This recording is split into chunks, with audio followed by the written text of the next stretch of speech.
இப்போ 250 இருக்குண்ணே. பேர் சொல்லுங்க. 250. பேர் என்ன? ராஜா.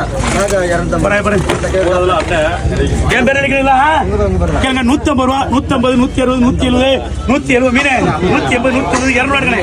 என் பேர் 200 அப்படியே மீனை பாருங்க. 200 பிடிங்க. 200 பேரு குழந்தை இருக்கு. பேரு குழந்தையா? குழந்தை 200.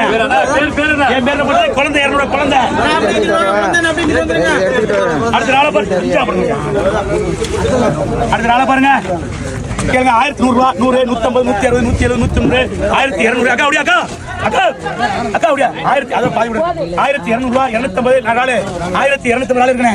1000 நான் உங்களுக்கு 1250 1000 அக்கா நாலு 1250 விடுறானே அக்கா. நாலு 1250 நாளை பாருங்க. 1200 இருக்கு. 1250 என்னண்ணே? நாலு அக்கா உங்களுக்கு கால் விடுறோம். கால் வரியா? 1100 ரூபா, 100, 110, 1110 நாலு 1110 1110 1100 ரசாக்கு 1100 ரூபா.